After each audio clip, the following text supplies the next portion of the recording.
O Evangelho de domingo, Lucas. Quero comentar uma frase. Um versículo quando Jesus diz assim, Lucas capítulo 12, versículo 52, quando Jesus diz, pensais que vim trazer a paz na terra? Não eu vos digo, mas a divisão. Palavra da salvação.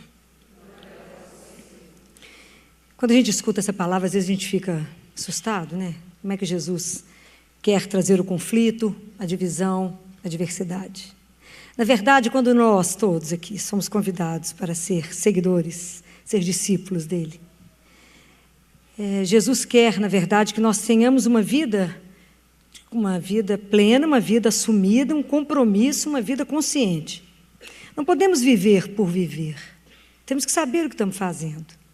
Então, até que a gente amadureça, porque nossa caminhada de fé, não existe caminhada de fé que não tenha uma pergunta, que não tenha uma dúvida, até que a gente consiga amadurecer para aí se comprometer. Tem um caminho. Até que eu me posicione diante de alguém nas minhas posturas, tem que ter uma posição interna. Então, eu quero falar dos conflitos que nós vamos viver na alma. É isso. Hoje eu quero falar não dos conflitos que a gente vai enfrentar quando a gente tiver que assumir que cremos em Deus, mas do processo que acontece dentro da nossa alma.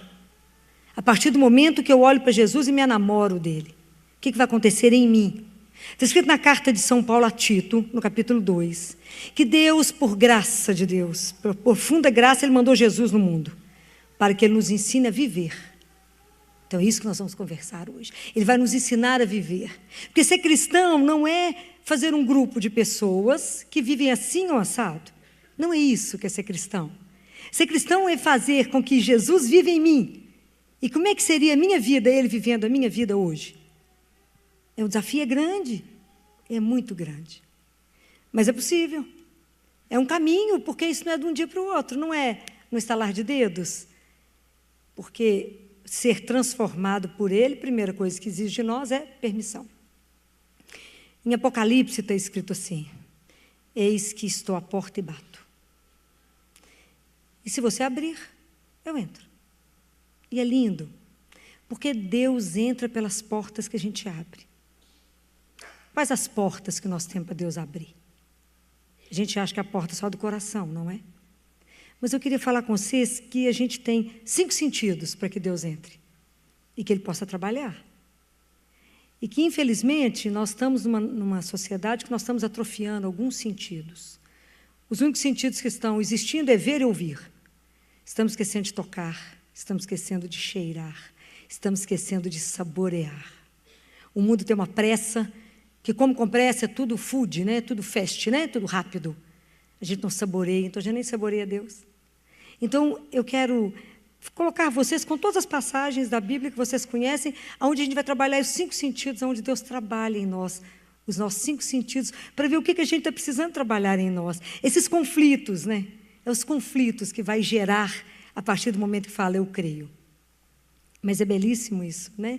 Acreditar nisso, ter certeza de um Deus que nos acompanha.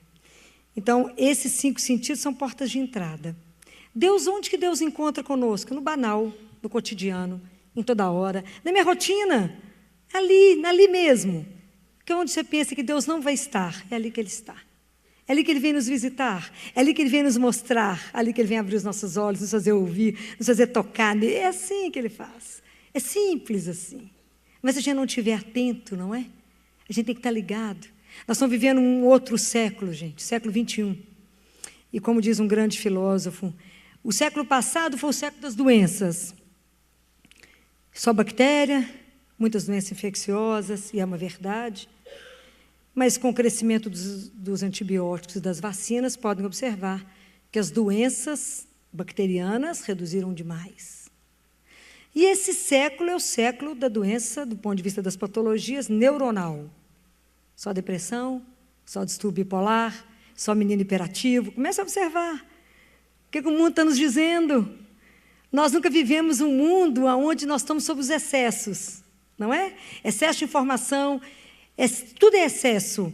Tudo é excesso. Nós somos pressionados, tudo é excesso. Não há um momento onde o ser humano consiga ter lentidão, pensar, respirar, inalar Deus, exalar Deus. Esquecemos isso.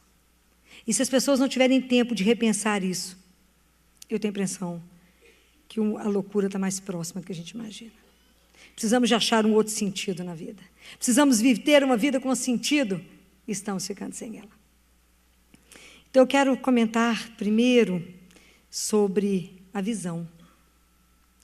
Quando lembrar para vocês, lá no Antigo Testamento, quando Deus chama Moisés, ele fala com Moisés assim: Moisés, eu vi o sofrimento do meu povo. Então a nossa libertação começa a partir do momento que Deus nos vê. Mas Deus vê? Deus vê. E vocês acham assim: Filó, Deus não está me vendo, não, estou passando um momento tão difícil na minha vida. Então está lá no Salmo 133. Deus sabe quando eu estou sentado, Deus sabe quando eu me levanto, Deus sabe quando eu ando, Deus sabe quando eu deito, Ele sabe tudo que eu penso, tudo que eu sinto. E o que passa escondido a Deus? Nada.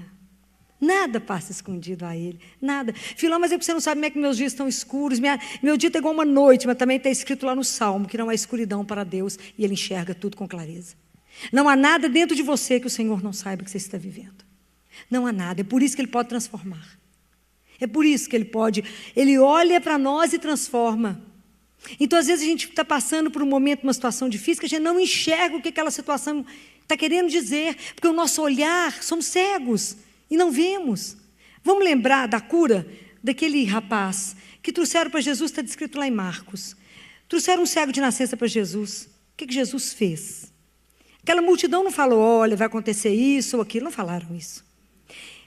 Trouxeram o cego para Jesus, Jesus pegou o cego pela mão e tirou ele da aldeia. Lembram dessa história?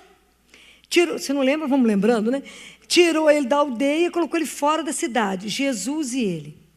Então a primeira coisa que eu quero mostrar para vocês: por que essas transformações podem acontecer conosco? Porque Jesus está agarrado na nossa mão. Ele pegou o cego e conduziu. Compreendem? Somos nós. Ele nos pega pela mão e nos conduz. Para isso nós temos que ter confiança, igual aquele cego, não está enxergando nada mesmo, que eu também já não enxerga nada. E dá a mão para ele e fala: o senhor pode levar. A gente não enxerga. Confiança tem que ser total. Aquele cego não sabia para onde que Jesus ia levar, não sabia nem quem era. Falaram que esse homem me cura, mas eu não sei quem é. Eu não sei o que ele vai fazer comigo, eu não sei o que ele vai me propor. E às vezes é isso que a gente tem medo de Deus. Então a gente fala: diz que ele vai trazer divisão, tem medo, eu vou entregar para ele. Eu vou, não. Mas a transformação só acontece porque ele nos pega. E colocou lá fora, sozinho. E aí Jesus colocou saliva nos olhos dele. Jesus deu a seiva para ele. É o que ele faz conosco. É isso que ele vai, porque quem vai nos transformar é o Espírito Santo de Deus. Então Jesus põe lá a seiva, Jesus depois que põe o barro e pergunta para ele: o que você está vendo? Senhor, estou vendo uns homens andando igual árvore. Estou vendo direito, não. Isso é um outro segredo. Porque nós ficamos enrolando. O que você está vendo? Mais ou menos, não vendo nada. Fala: não estou enxergando, não. Esse negócio está me mostrando, não estou vendo nada. Fala com ele. Jesus, deixa eu contar uma coisa para o senhor. Diz que eu ia enxergar, não estou vendo nada que o senhor está mostrando. Mostra de novo. Porque se eu falo de novo com ele, falo: Jesus, eu não estou vendo. Aquele cego não cobrou Jesus assim. O senhor falou que falaram que o senhor ia me fazer ver, mas eu não estou vendo trem meio embaçado. E às vezes, quantas situações da nossa vida a gente está assim, não está enxergando nada direito. Fala com Jesus: não estou vendo. Porque aí dá a oportunidade de Jesus, então, colocou a mão, cravou a mão sobre os olhos dele, e aí falou: e aí, o que você vê? Tudo. E aí Jesus fala uma coisa linda para esse homem. Às vezes a gente nunca prestou atenção, porque a gente lê a Bíblia e pula, né? Jesus fala assim: volta para sua casa, mas não volta para a aldeia. Uai, mas o senhor me tirou lá da aldeia, minha casa é lá dentro, como é que o senhor não quer que eu volte para lá? Vocês lembram dessa passagem? Lá Jesus termina assim: volta para sua casa, mas não volta para a aldeia. Uai, mas tem uma dúvida. Na verdade, o que Jesus quer dizer? Volta para sua casa. Entra dentro de você, assume a sua vida, assume que a sua vida foi transformada. Não quero você no mesmo ponto de onde você estava. Não fica andando na praça solto para servir de curiosidade das pessoas. Assuma a sua vida, tenha uma vida compromissada, integrada. Saiba que agora você é uma pessoa transformada. Compreendem? É isso que Ele quer fazer conosco. Senhor, limpa meus olhos para que eu possa ver. Eu quero ver porque eu não vejo nada. Me faça enxergar que às vezes acontece alguma situação conosco, a gente se coloca na posição de vítima e fica vitimizado. E a culpa é sempre do outro. Aí eu não estou enxergando bem, porque tem uma trava no meu olho, mas eu enxergo o cisco que está no olho do outro. Fala, a culpa é do outro. Que bobagem. Jesus já falou que a luz, que os nossos olhos são, que é o brilho dos nossos olhos, né? Que se o nosso olho está na escuridão, o resto do corpo está. Fala com ele, Jesus, tem umas partes de mim que está escura demais, que eu não estou enxergando à direita. Mas apresenta para ele, Senhor, eu quero ter um olhar límpido. Eu quero ver com clareza, purifica meu olhar, Senhor. Porque eu quero ver exatamente o que vai ser a minha vida, te acompanhando. E nesse momento eu quero ver, Senhor, eu quero ver essa situação que está me acontecendo com o seu olhar. Me ajuda a enxergar a situação da minha vida sob o seu olhar. Me ajuda a enxergar o outro com o seu olhar. Para de enxergar a trava que está no olho do seu irmão, vai tirar o cisco que está no seu. Vai parar de achar que a culpa de tudo que te acontece é do outro. Volta o seu olhar para você, tenha coragem de se olhar. Mas se olhar sobre o Evangelho e falar, Senhor, olha o que está precisando de mudar. Porque se eu assumir e quero ter o Senhor como meu Senhor, transforma. Muda meu olhar. Eu quero te receber pelos meus olhos. Eu quero olhar para o Senhor como meu amigo. Quero ter um olhar purificado. O outro sentido que a gente precisa prestar atenção é o ouvir. Ouve, Israel. Está escrito na palavra que a fé vem pelo ouvir. E é tão interessante que em duas passagens da Bíblia, no batismo de Jesus e na transfiguração de Jesus, a gente escuta Deus Pai falando assim, a gente escuta e parece que eu estou lá, né? Não, aqui está escrito na palavra que Deus Pai falou, este é meu filho amado, ouvi-o. E exatamente nesse momento Jesus não está falando nada. Ele não falou nada, nem na transfiguração, nem no batismo. Ele não falou, mas Deus Pai falou, esse é meu filho amado, ouvi-o. O que Deus Pai queria dizer? Ouvir aí é aceite, assuma esse homem. Ele é verdadeiramente homem, verdadeiramente Deus. Ele é o caminho. Escute. Escuta o Senhor. Escuta Jesus, que está aí para poder mostrar para nós. E Deus precisa nos ouvir e Ele escuta. Ai, como Deus nos escuta. Às vezes a gente é que não escuta, mas Deus fala. E a gente precisa estar atento à escuta da palavra. Tem um outro trecho que Jesus fala assim. Na Bíblia que ele diz... Vocês perdoam saber onde é que está tudo de cor, né? Porque às vezes eu não dou conta de saber tudo de cor, mas eu sei que está na Bíblia. Jesus fala que aquele que ouve a minha palavra e a põe em prática é como um homem prudente que construiu a sua casa sobre a rocha. Veio a tempestade, veio tudo, ventania, veio tudo e a casa não caiu. Mas existe aquele que constrói a casa sobre a areia porque não me escuta. Também vem a tempestade, vem tudo e a casa cai. Então prestem atenção que há um detalhe nessa história. Aquele que constrói a casa sobre a rocha e aquele que constrói a casa sobre a areia, acontece os mesmos tipos de problema um e no outro. Eu falei mentira. Pode ler lá de novo, que Jesus falou a mesma coisa. Vai ter tempestade, vai ter furacão, vai ter terremoto, vai ter tudo. Quer dizer, o acreditar em mim não quer dizer que você não vai ter problema. Vai acontecer tudo. Mas o que é diferente?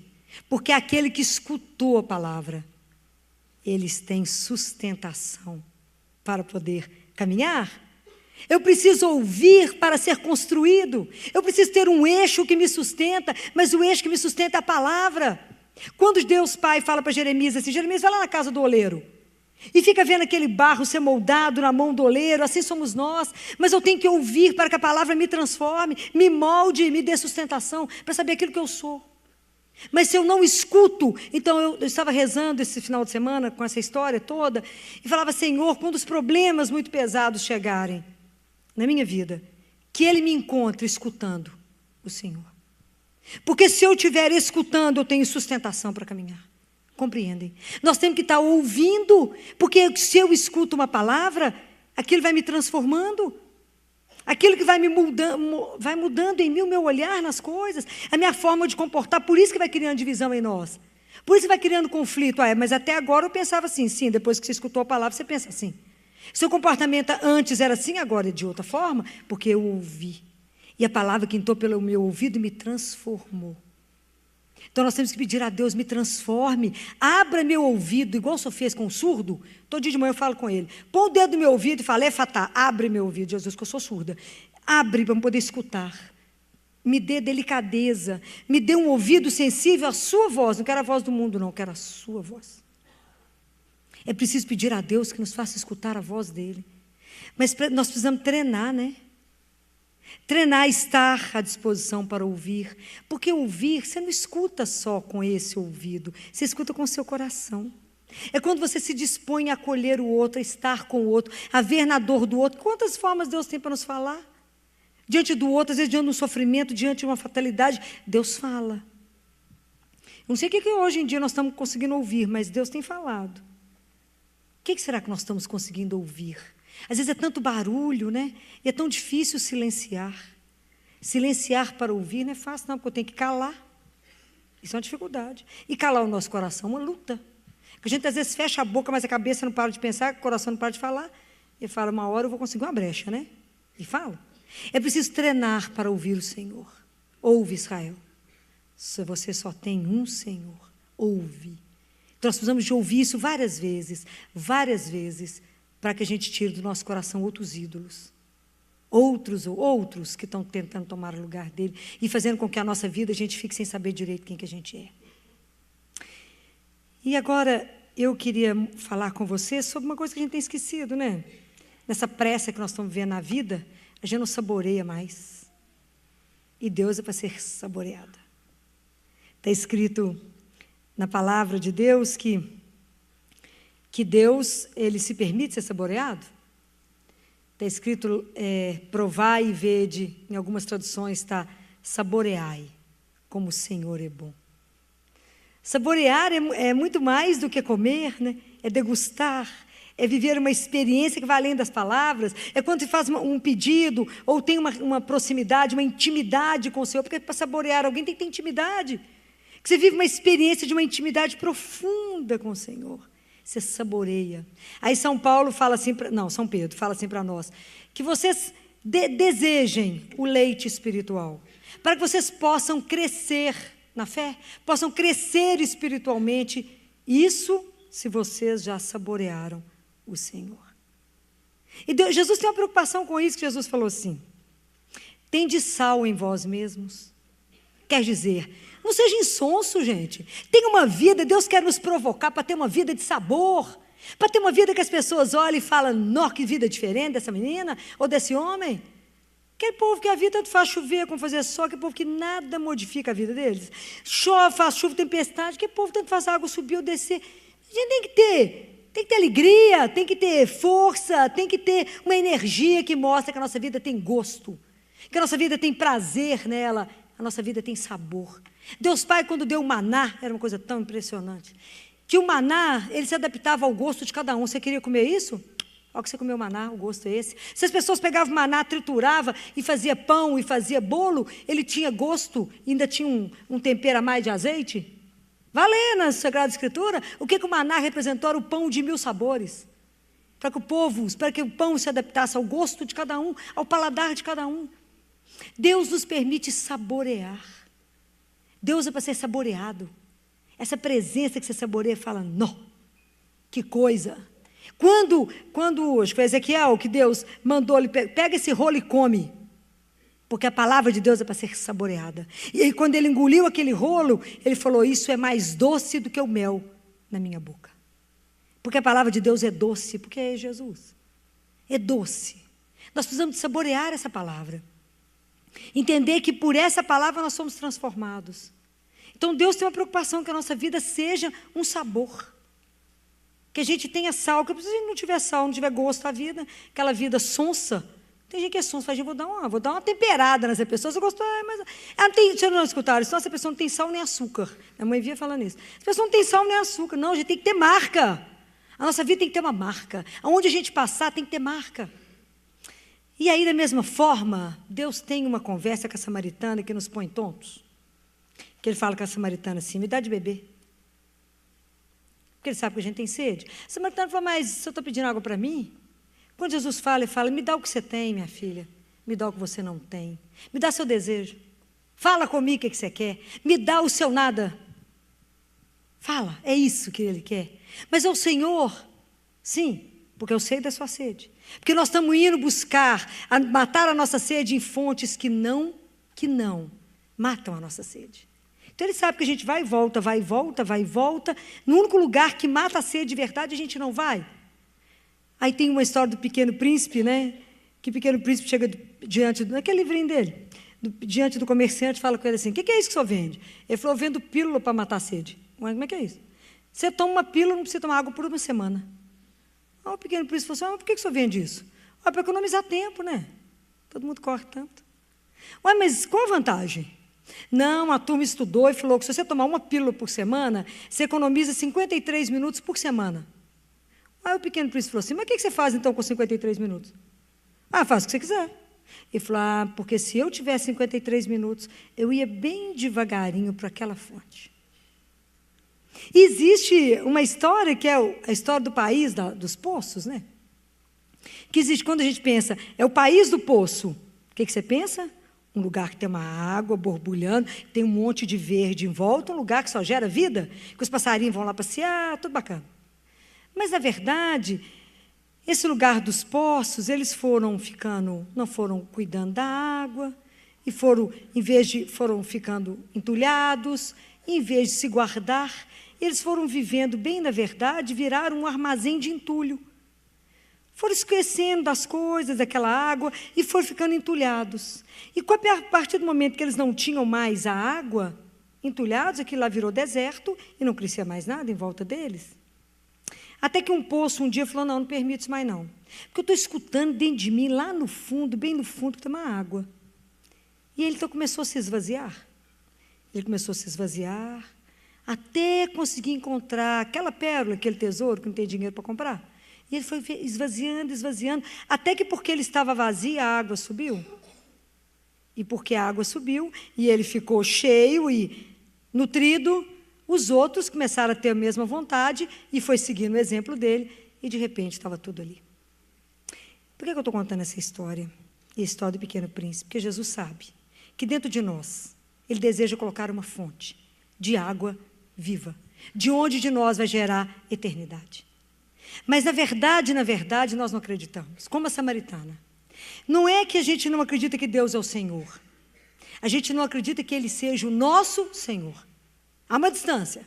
Deus é o Senhor do universo? É, do universo, e seu? Não, mas é outra coisa. Nós não acreditamos, na verdade, não é até fácil acreditar, que Deus é o Criador. Fácil acreditar que Ele criou o mundo, facílimo. Difícil acreditar que Ele pega a nossa vida hoje, miserável, e recria, e transforma, e tem o poder de virar a nossa vida do jeito que Ele quiser. Aí nós falamos, igual a samaritana: Senhor, mas o poço é fundo, o Senhor não tem balde. A gente não acredita que o Senhor pode hoje virar a sua vida do avesso. Não acreditamos. Por isso que a nossa vida fica trem sonso. E nós nos arrastamos, cheio de ai que vida, ai que luta, ai que dificuldade, e não temos nem alegria de viver, de estar vivo. Não vivemos nessa aventura que era andar com o Senhor e falar: Senhor, vive em mim. Vocês verão o que é viver. Porque Ele não está morto, Ele está vivo. Então nós ficamos igual a samaritana: Senhor, o Senhor não tem balde, poço é fundo, o Senhor nem sabe que estado que eu estou, meu filho. Se orar que vai dar jeito em mim? Vai. Há o poder, e a cada instante nós precisamos de entender isso. Deus pode nos recriar. O que está ruim? O que não está bom em você? O que você ainda não se converteu? Tudo isso que eu estou falando para vocês, para que a gente entenda que é um processo de conversão. À medida que eu mostro para o Senhor: Senhor, meu poço está seco, eu não tenho mais nada em mim, não tenho nenhuma água que jorra vida, eu não gero vida nem para mim, muito menos para quem está perto de mim, que eu sou igual uma hiena, só reclamo, só conto os problemas, só conto as dificuldades. Em nenhum momento sou capaz de dar graças e glória ao Senhor, porque eu estou viva e ando. Só reclamamos, não temos prazer na vida, somos limitados, ficamos fechados no nosso ateliê, sofrendo. Vamos abrir, tem coisa demais para acontecer com vocês não têm ideia. Tem coisa demais. Andar com o Senhor é algo sem palavras. Mas temos que ter a coragem de falar: Senhor, apesar do poço ser fundo, o Senhor não ter balde, eu sei que o Senhor tem poder para fazer da minha vida o que o Senhor quiser. O que o Senhor quiser. O Senhor transforma tudo numa fração de segundo. O Senhor é capaz de transformar. É só a gente permitir que Ele transforme. E Ele transformará. Outra coisa que eu quero falar com vocês é sobre que nós já esquecemos e não fazemos mais. A nossa dificuldade em encostar uns nos outros, né? É o tato. Afinal, tem as doenças, né? Que a gente pode ficar encostando, tem a gripe suína, tem não sei o quê, um tanto de coisa. O povo vive no medo absurdo. Não encostamos mais. E na Bíblia nos mostra tão lindo. A palavra de Deus fala que, na verdade, a gente vive a nossa fé, a gente anda meio às apalpadelas. A gente não anda na certeza. A gente anda nas apalpadelas, como a gente caminha como se a gente visse o invisível. Está na carta de São Paulo aos Romanos. É assim que a gente caminha, apalpando, porque Deus se permite tocar e ser tocado. Se vocês pegarem, quando Jesus curou um leproso, entre as inúmeras curas, quando Jesus curou aquela mulher que sangrava, não foi só eles tocarem o Senhor, Jesus tocou eles. Jesus não teve medo de se contaminar, ele não teve medo de pegar no leproso e pegar nada, não. Ele não teve medo de nada, como ele não tem medo de chegar em nós por pecado, porque ele é pura luz e ele não se contamina com a nossa miséria. Mas ele transforma a nossa miséria, e isso é que é lindo, porque quando o importante não é tocar nele, é permitir que ele nos toque. Porque ser tocado por Jesus é ser pego por Ele, é ser assumido por Ele, é ser aceito por Ele, é ser amado, ser abraçado e falar, és meu. Compreendem? É isso que Ele faz conosco. Deixe Jesus te tocar, deixe a misericórdia de Deus chegar em você. Deixa ser tocado pela misericórdia. É o ser tocado por Deus que nos transforma. Fala, mas quando que eu fui tocado? Não sei. Eu não sei se foi uma dor, se foi uma alegria, que sentimento me foi, mas Ele me tocou. Eu não sei o que aconteceu. Mas o Senhor toca, Ele nos toca. E quantas vezes no dia o Senhor nos toca? E às vezes a gente não percebe que é o Senhor que passa. E Elias estava lá esperando um terremoto, esperando um furacão, e o Senhor vem na brisa. E quantas vezes na nossa vida Ele vem assim na brisa? É preciso tocar. Lembra quando Jesus foi convidado para Hoje estou fazendo uma volta na Bíblia inteira com vocês, né? Lembra quando Jesus foi convidado para aquele jantar chiquérrimo? Aí entra aquela mulher que nem tem nome na Bíblia. Ela chegou por trás e começou a tocar Jesus. E ela chorava tanto que ela lavou os pés dele. E ela não disse uma só palavra da história dela. E ela contou tudo para Jesus no toque dela. Isso é lindo, isso é para a gente aprender. Ela não falou uma palavra da história dela, nenhuma. Mas ela tocou Jesus e chorou tão profundamente que ela contou a vida dela inteira ali. Ali.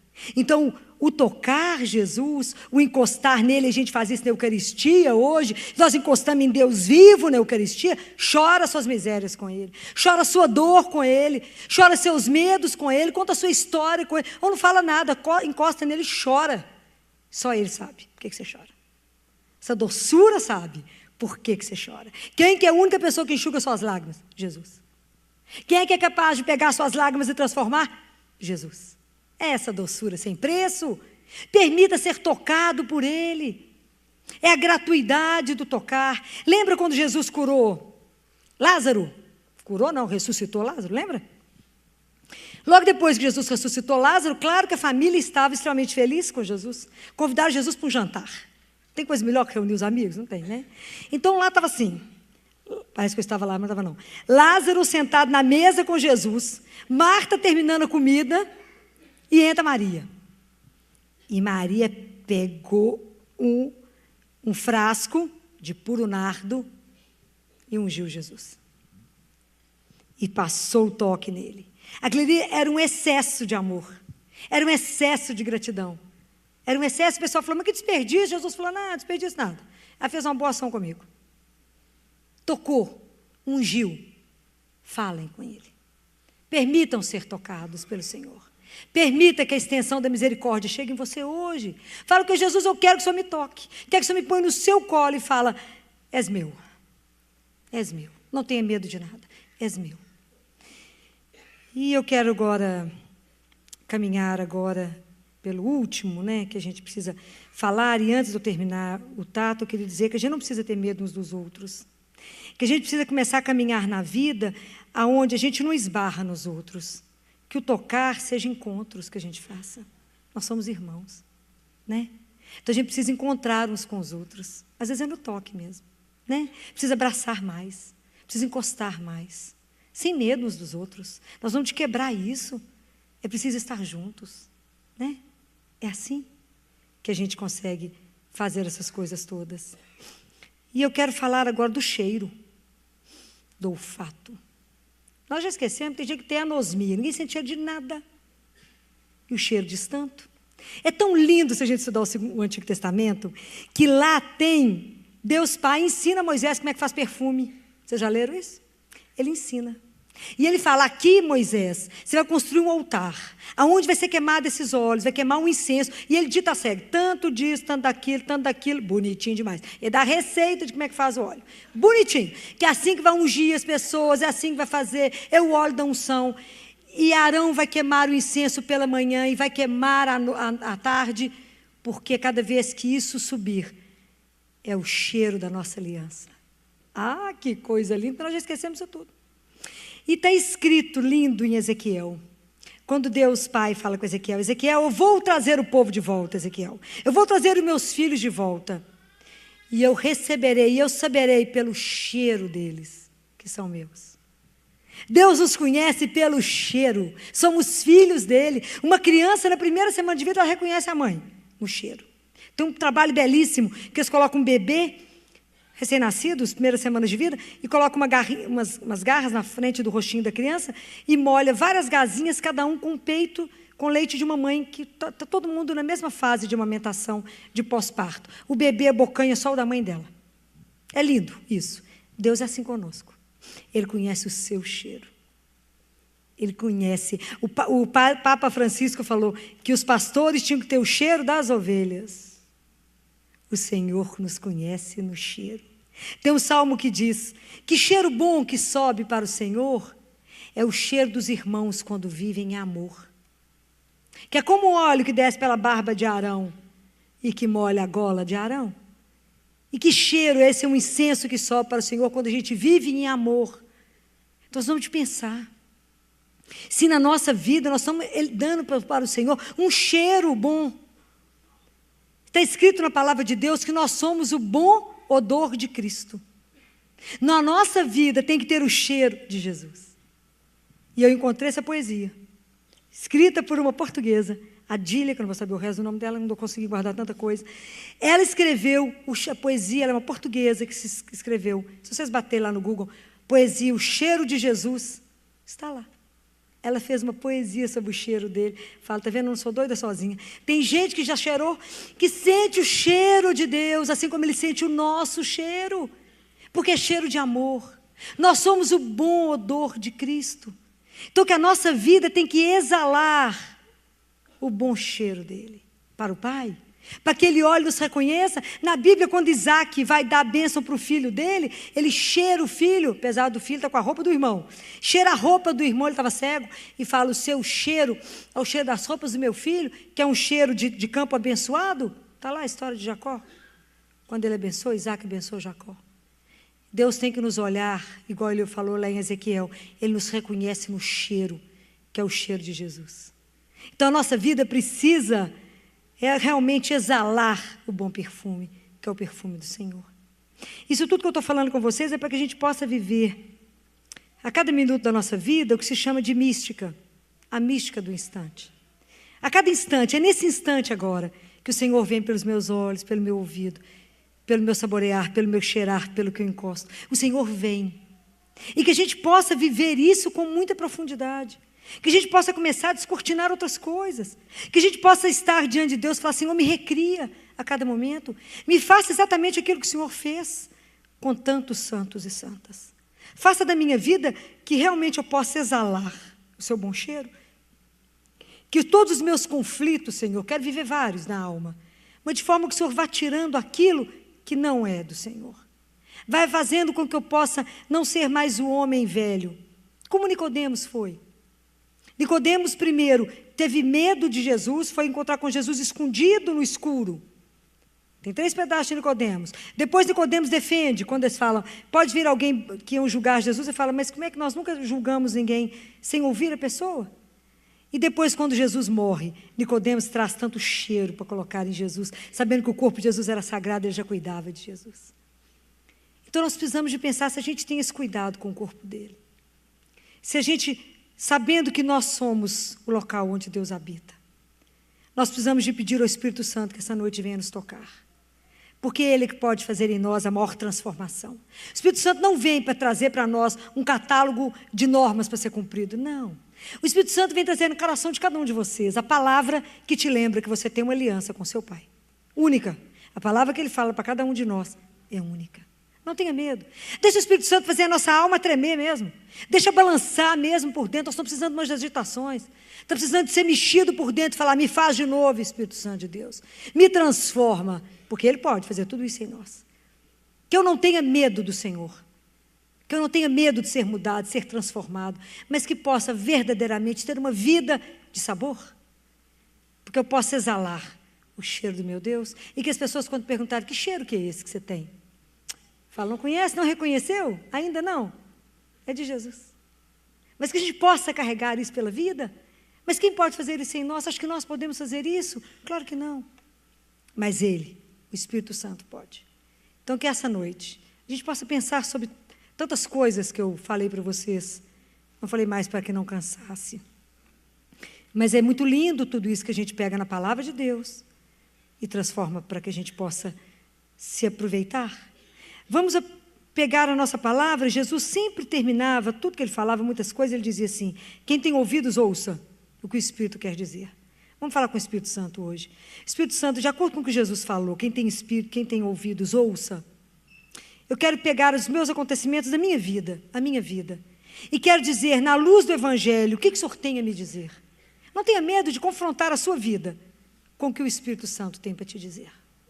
Fala, pega a minha miséria, os meus acontecimentos, e transforma, Espírito. Mostra para mim o quanto que eu ainda tenho que caminhar na minha conversão, o quanto que eu ainda preciso de viver de verdade, uma vida de coerência, uma vida de lucidez, saber em quem que eu creio, que eu não tenho uma loucura, mas que eu tenho uma lucidez, que Jesus realmente é o Filho de Deus, vivo, que vive conosco, vive no meio de nós, e que nos deu de promessa a eternidade.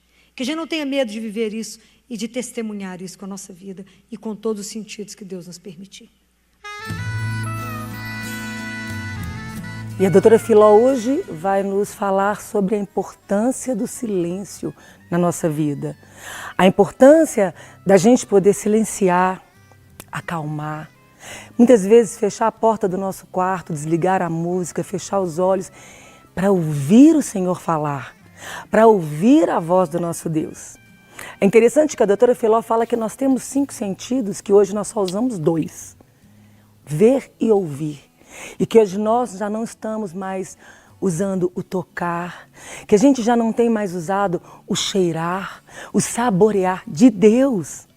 O sentir o toque de Deus, sentir o cheiro de Deus, porque a gente não tem intimidade com Ele. E na medida que a gente vai tendo oração, a nossa intimidade vai crescendo.